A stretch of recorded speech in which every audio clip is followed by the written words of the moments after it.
Just opening up, we had an extremely exciting day today in the candidates, even though only one game, the game right in front of you, Wang Hao and Yan Nepomniachtchi, was decisive. We had two other great games between Kirill Alexenko and Maxim Vachier-Lagrave, and the game between Ajgiri and Fabiano Caruana, both very exciting. And it's also the fourth game also provides some entertainment as Alexander Grischuk really didn't want to trade his pieces in the end game with Ding Liren before finally succumbing to a draw. So let's hop in here. We have Jan Nepomniachtchi versus Wang Hao. We have a nice Petrov defense by Wang Hao. All been played very many times, even in this tournament thus far. Bishop f5, a rare move from Wang Hao, but it makes sense. You're reinforcing this knight on e4. Castles, bishop e7, rook e1, castles.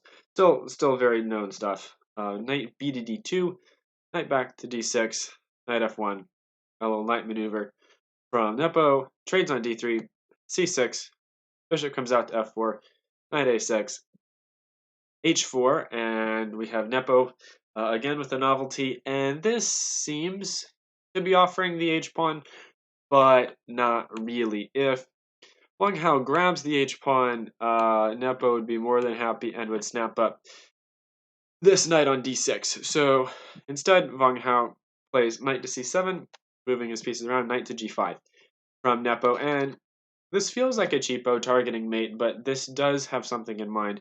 He gets Wang Hao to swap off his bishop, and Nepo's dark squared bishop is now pretty powerful on the board. So f6, bishop back to f4, queen to d7. Knight g3, Nepo slowly building, rook a e8, trades, knight f5, forces the queen to retreat, queen h3, king h8, and now h5. And now Nepo begins to expand on the king side, and while all the rooks come off the board, Nepo still hungry for a bit of a king side attack here. So g4, a6, Wang Hao says, show me what you've got.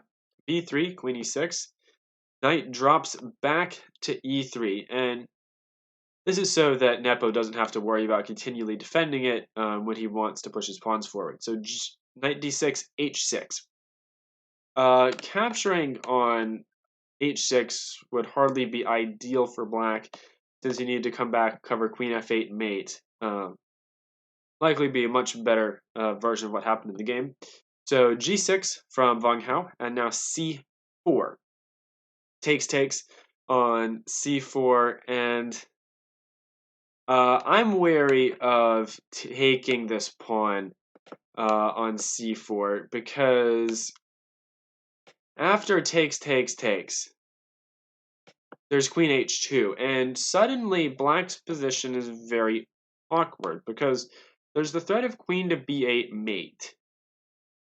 And if you play king to g8 here, you still get queen b8, king f7, and Nepo starts picking off pawns with check.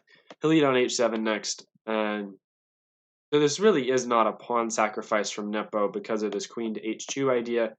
Wang Hao saw this, played king to g8 immediately, queen h2 anyway, preventing any snapping up of the pawn, so king f7, and now c5 from Nepo, still giving his queen access to c7 and b8, so knight b5, queen to b8, and now queen to d7 was played here, but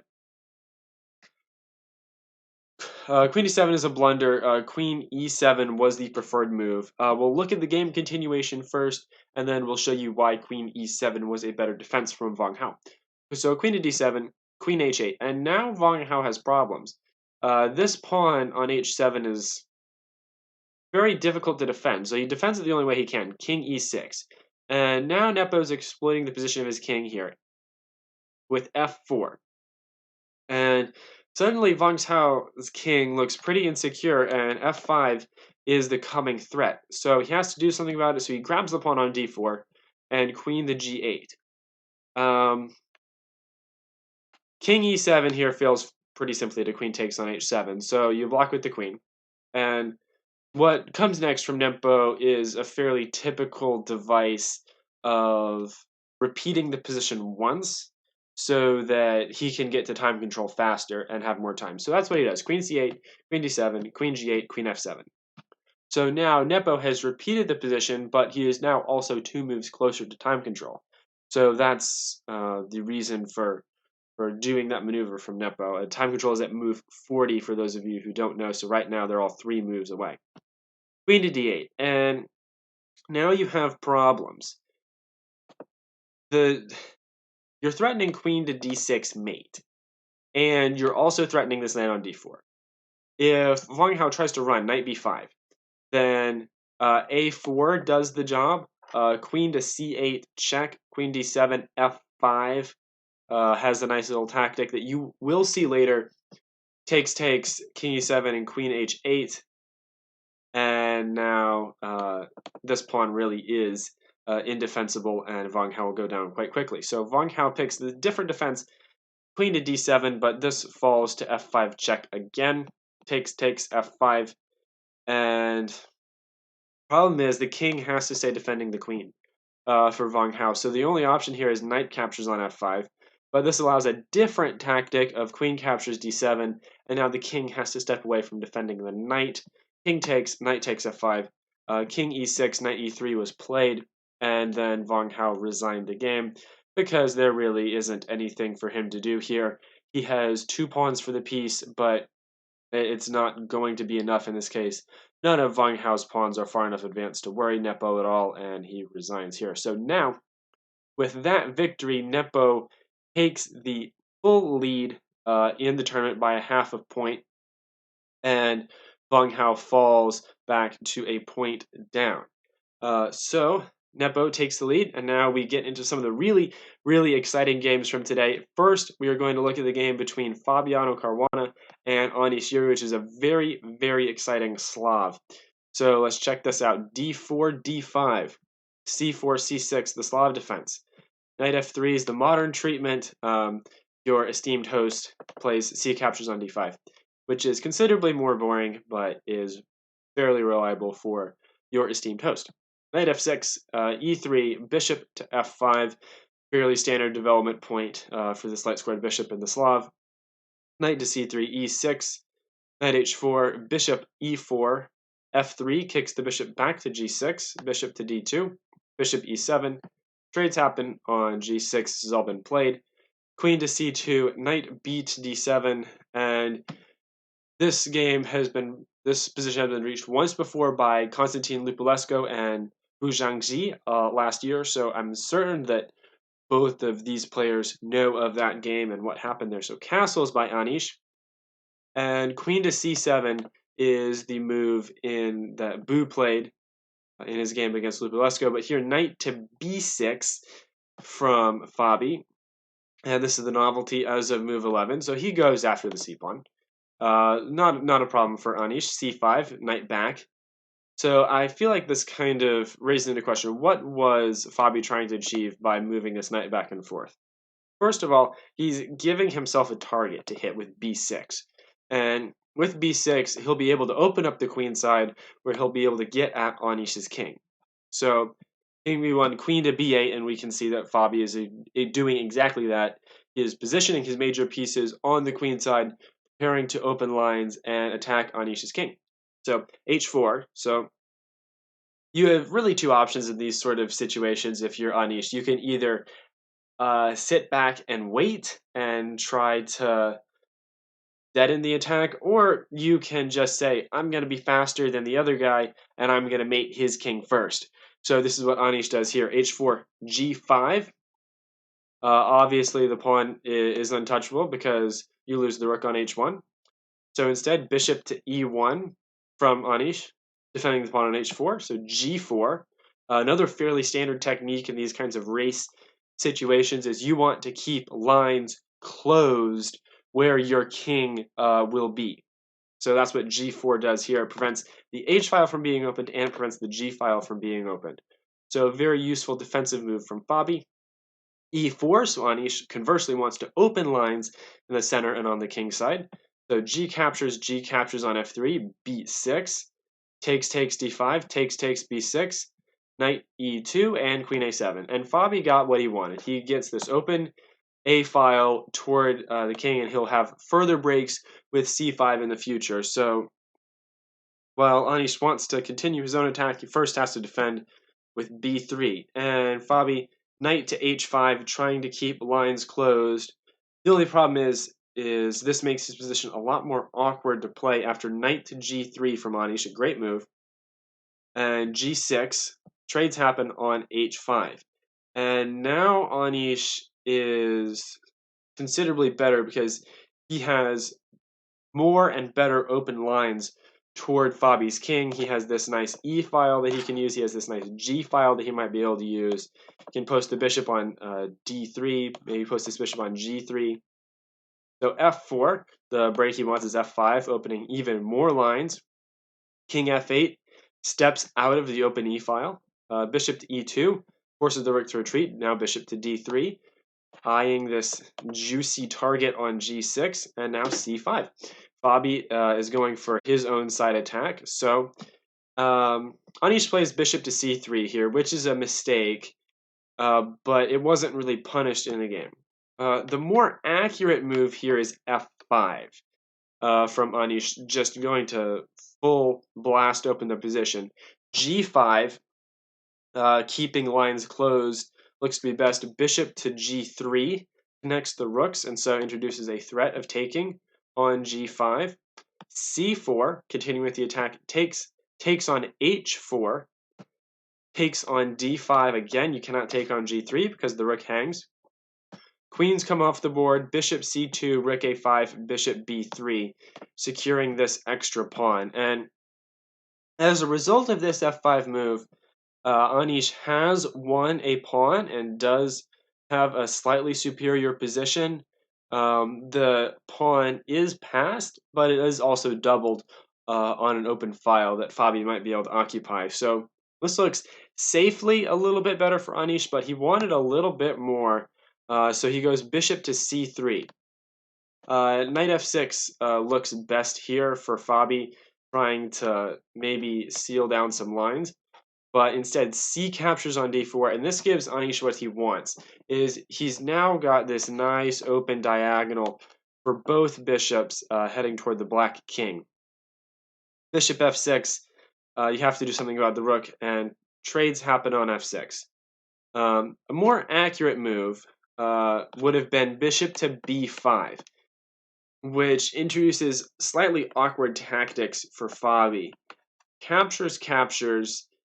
You don't want the knight to be captured because now Fabi gets on the defensive. Knight f6 and f5 looks a bit better for Anish, as this nice bishop is cutting off the king's escape route, and he will soon open some lines. But anyway, in the game, bishop takes on f6 was played by Anish, knight takes f6, and now finally f5. Captures on f5. And b5 was played by Fabi, but this looks a bit slow. You are opening up a diagonal for your queen, but it doesn't do too much for you. And Anish has a really, really nice chance here that he fails to exploit. He played rook to h2, which looks natural, trying to double rooks on a file, but he had an even stronger alternative here in h5, pawn sacrifice. And if the pawn gets accepted, takes, h5, queen h2 hits the knight, so the knight's got to go back, knight f6, queen h6, king e7, rook e1.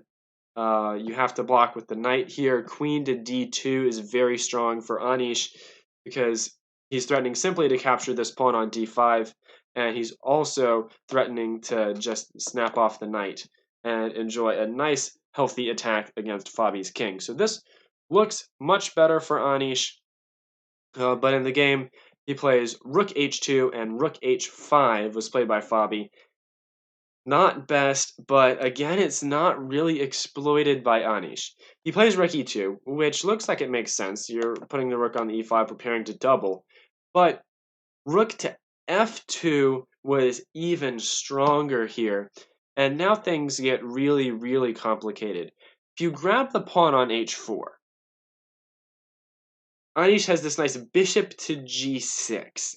and capturing the pawn loses pretty miserably for Fabi, and his king gets roasted. So bishop to g6, Fabi probably has to play king g7, but this isn't much better because Anish has the spectacular rook captures on f6, and you kind of have to respond to this. Takes rook f1, king g7, rook takes f7 check, wins the queen, and potentially the game for Anish, because Fabi's two rooks are not very well coordinated, and it will be very difficult for him to hold on to his pawns. After rook f2, there was another option here for Fabi with knight e4, but it's not much better because after rook d to f1, uh, Fabi has some pretty serious defensive problems on f7, and holding on to the e4 pawn is also going to be impossible for him. So rook f2 would have been very, very strong for Anish. Probably would have won him the game. But rook e2 is played, and now Fabi seizes his chance, finally with d4, and this works for him. Rook e5, knight to g4, exploiting a nice little pin. You take, I take that. So rook to c5, and knight e3, and Fabi uses this nice device while low on time to force basically a draw, because now this fork on the queen and rook forces Anish's hand with rook c8, takes, king e7, rook to c1, and knight to d5. Covers the c7 invasion square, rook e1, knight e3 covers the e-file, and there really isn't much more progress to be made for Anish, so he just repeats moves, and we have a draw by repetition, but a very, very exciting game from both sides. And it only gets better from here, because right now we're going to head into the star game of the day, even though it was drawn between Kirill Alexenko and Maxime Vachier-Lagrave. Was a very, very, very exciting Najdorf with many, many sacrifices, and it was a very spectacular game. So e4, c5, knight f3, d6, and we enter a Najdorf. Maxime is a Najdorf specialist, which is kudos to him, because the Najdorf is a very complex opening. There are a lot of reasonable moves for white, and kudos to him for knowing the Najdorf as well as he does. f3 was played by Kirill to strengthen this pawn on e4. e6, bishop to e3, b5. Maxime immediately starts attacking on the queen side where he knows the white king will eventually end up. Queen to d2, knight b to d7, and a3, which is a rarer move from Kirill, but it prevents b4 from happening as soon, so it has its point. h5 by Maxime, and no, he's not trying to attack on the king side here. He wants to be able to stop expansion with g4 from happening so fast. And when it does happen, taking will give him an open h-file for his rook to maybe be used for defending his king.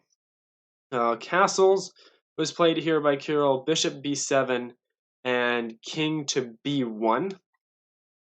Bishop e7, and both sides carry on with their attacks. Rook to g1, rook to c8. Maxime had this position against Carlsen last year in a rapid game and managed to win. So he was evidently very well prepared for this. Bishop to e2 was the move that Carlsen played. Knight to b6, queen e1.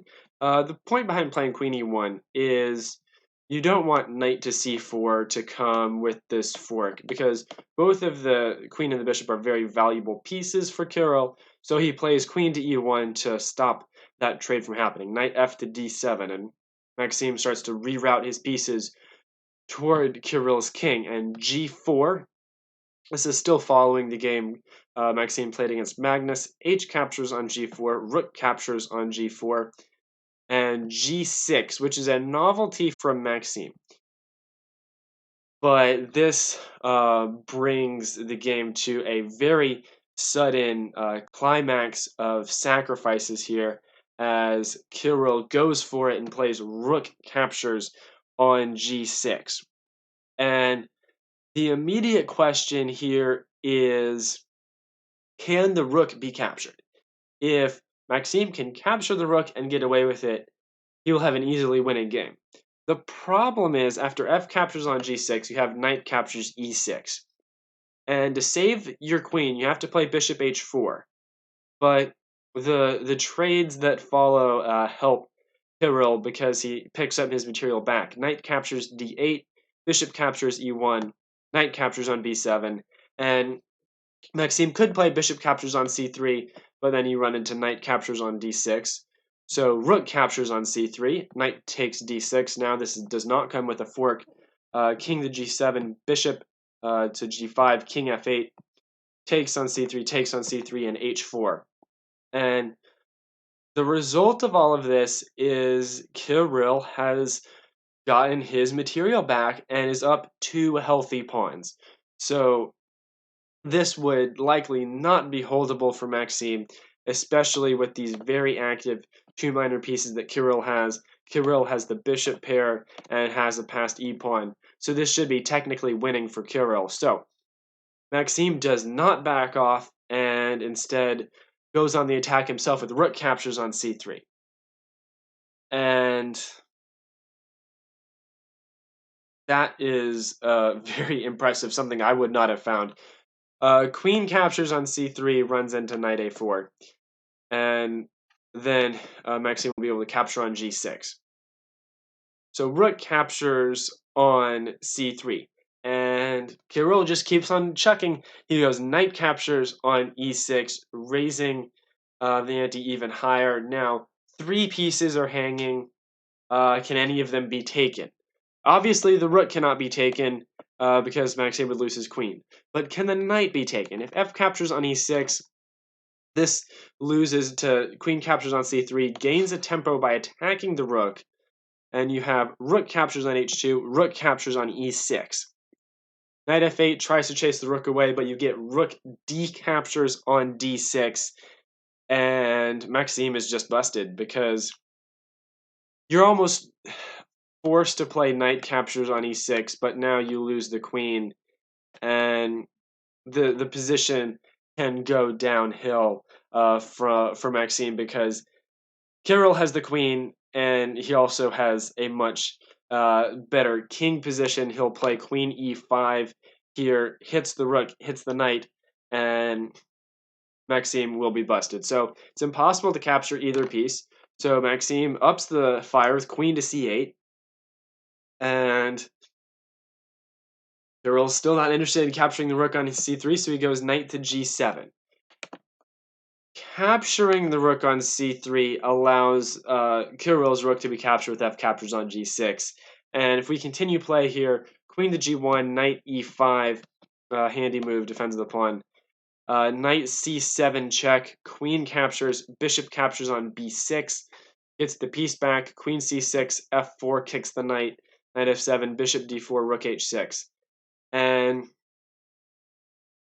this is still very, very much a fight, but Maxime does seem to be better here because Maxime is still up a piece due to capturing the knight. So this is likely better for Maxime, so Kirill did not go for this. Instead, knight to g7 check, king f8, rook h6 forces a trade, and this looks very, very nasty for black, but rook captures on c2 and he keeps on trucking. This is the only move that keeps Maxime in the game because he finds out that there really are not any great discoveries for Kirill in this position. And Kirill played knight f5 check. And while this certainly keeps the game going, keeps the game very interesting, he had a very interesting alternative here in rook captures on d6. The rook gets captured, then knight f5 check is deadly because after king e8, you play knight takes d6 and pick up Maxime's queen. So not happening. Rook takes d6, knight a4 is the move that Maxime would need to find here. And due to the threat of rook captures b2, probably have to retreat. Queen c6, knight f5, king e8, and this is also pretty decent for Kirill. He's picked up a pawn over the game continuation, but he's still down a piece, and so he rejects that continuation in favor of knight f5, which lets him get his piece back. King e8, knight captures e7, king captures e7, queen h4 check. And now Maxime has two options, knight to f6 or f6. Knight f6 is very interesting because then you run into rook captures on d6 again. You need to defend the knight on f6 here, so knight d7, so you just sacrifice the rook anyway. And pick up the rook on e2, and this would end in a perpetual check because black is up a rook but does not have enough cover for his king. And Maxime can never venture onto a dark square due to the dark squared bishop being very powerful. This would end in a forced draw. So Maxime sees this, plays f6. And now Kirill is under a lot of pressure here because he's at 8 minutes left on the clock, and there's still 16 moves to make to reach time control. But he keeps making very good moves. Bishop to f4. And he's targeting d6, and this threat is not very easy to stop. Maxime has two options here. Option A is knight to d5, which also leads to a forced draw, but is very complicated. Queen h7, king d8, bishop takes d6, and now rook captures b2, forces a perpetual check. So instead, Maxime decides to go for rook captures on b2 immediately, hoping for some winning chances here. King takes knight a4 check. If you drop back to a1, queen c3 check is curtains. You go to a2, queen c2 check is curtains for white. So he plays king to b1, and now knight to c3 check. Kirill had to go into this line, but king a1, knight takes on d1.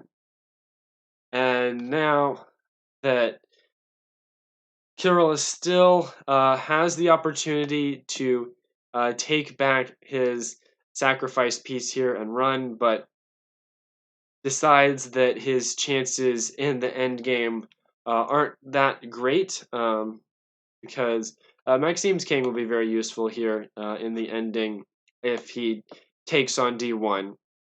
So queen h7 check, king d8, queen g8, and Kirill decides to take the forced draw, and that's very sensible for him.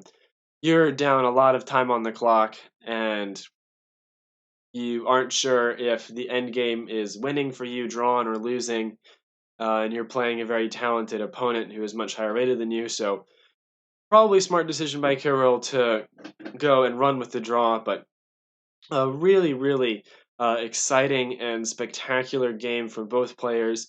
A bunch of sacrifices, a bunch of sidelines where there are also very impressive sacrifices. So kudos to both of them for playing their part in this amazing game. And also just quick kudos to them.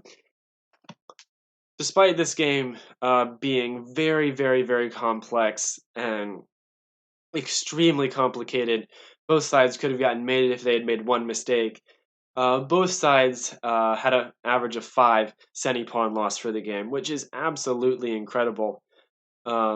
Just for comparison, the very, very accurate games from yesterday, the most accurate game yesterday was an 8 centi-pawn loss, and here both players turned out a 5, which is really incredible given how complicated and insane the game was today. So huge kudos to both of them for playing very well. Maxime found a bunch of great moves. Kirill found a bunch of great moves while under a lot of time pressure. So great, great chess from both of them. The only bad news here for Maxime is that Nepo won his game. So he takes the sole lead in half a point in front of Maxime. The good news for Maxime is Wang Hao also lost his game, which also means that Maxime Vachier-Lagrave is now in sole possession of second place in the candidates tournament after 5 rounds, which is not a bad place to be in, considering he was a late addition after Timur Rajabov withdrew from the tournament. So that being said, we do have one more game to check out today. It is Alexander Grischuk versus Ding Liren. And we have a nice Rui Lopez on the board, A6. Morphe's defense drops back. Castles and B5 from Ding here. This is still very, very theoretical. This has been played thousands and thousands of times. Castles H3, Bishop B7, D3, D5, takes, Knight B to D2, Queen to D7, all still very well known territory. Levon Aronian plays this a lot with the black pieces. A4, poking at the queen side, so F6 from Ding to solidify this pawn on E5. Knight E4, seizing a nice spot for the knight. Knight A5, Bishop A2, not letting the bishop be exchanged. C5, Ding continues his play here. Bishop E3, Rook F to C8, trades happen on B5. Knight captures on C5. And Ding elects to take with the rook. Taking with the bishop is also very fine. And now Grischuk does not want to play bishop captures. Bishop captures because now he's still up. Now he wins material here because now B4. What happened in the game is not an option because the B4 pawn just hangs and can be taken. So instead, rook captures on C5 and B4 immediately from Grischuk. Rook C to C8, retreating, and Grischuk gets his piece back. King H8 was played. Bishop to D2 and knight to B4. Very shocking for me, at least, that this has all been played before in an over-the-board game by a pair of 2300s, but still, it's very interesting how deep the preparation goes here for both players. Bishop to B3, and in the game, in the database here, Thomas Show versus Mihai Harabor, Bishop to F8 was played. Here, Bishop to D5 from Ding is the novelty. Trades happen. Rook C1, Knight C6, C4, bunch of trades, and a bunch of trades. So now, for some reason, Grischuk switches into a weird mode of no trades. Rook to D8, Bishop B3, Bishop F6. Rook C1, and Queen to D7. So Ding basically offers him a draw here, saying if you trade queens, it's drawish. And I'm more than willing to draw this as black against Grischuk, who is characteristically down on the clock. So, but Grischuk says no. Queen H5, Queen E8. Ding says, do you want to trade? Grischuk, no. Trade? No. Trade? No. Trade? No. Trade? No. And that's kind of funny that Grischuk is trying to stop all these trades, but he does have a point. This E5 pawn, if White can win the E5 pawn moving forward, White does have chances to win the game with a 2-on-3 queen ending, 2-on-3 rook ending, or a 2-on-3 same colored bishop endgame. So, but Ding does a good job. He holds on to his pawn very well. Bishop A7, rook C8, Queen B7, Queen C2. Holding the rook's position on the back rank is very important right now for Ding, just to make sure he doesn't get mated. Bishop E3, Queen C6. Trade? No. H5. Bishop back to C1, Queen C2. Bishop back to E3, and I think this is kind of an admission from Grischuk that he doesn't really have much, but he wants to keep playing. Rook to D8, and Grischuk says, "Yeah, I've tried. I don't have anything, so we'll just draw this. Takes. G4 takes, and the more pawns come off the board, the less winning chances there are going to be for both sides. Rook D6, and the bishops come off the board, and Rook A7 was played, and the players agreed to a draw, as there really isn't progress to be made for either side here. This pawn is potentially weak, but it's not going to be a problem. Ding can just play King F6. You could chase it and try to go after this pawn, but King F6 just defends it again, and there's not much to do here. So, but overall, a really great day of games from both sides. Going back to the game between Kirill and Maxime, so really amazing position here right after Kirill played knight captures on e6. The rook on g6 is hanging, the knight is hanging, this rook is hanging, and complete chaos is on the board. So very much kudos to these players for doing their part in making an awesome game. Yes, it was drawn, but I don't believe that detracts from their efforts in any way. I think that both of them deserve a hearty round of applause for their considerable effort in making this game. But that was a lot of fun. So that's going to be it for the candidates after party for today. I will be hopefully back tomorrow with more games. I hope that the games from tomorrow will be just as interesting as the games from today. Maybe we'll get to see more craziness in a Nidorf or a Semislav or heavily theoretical Ruy Lopez slugfest or whatever happens. But thank you guys all for watching the candidates after party with AChessB. And as our last order of business, we're gonna have to go raid somebody on Twitch. So let's go raid somebody today. Let's just raid Lile Ridze. She's a solid player. I've watched her streams and I'm a fan. So I hope you guys will enjoy Lily Karidze streams. Thank you guys for checking us out today at the Candidates After Party. We will be back tomorrow with more games. Have a good day, everyone.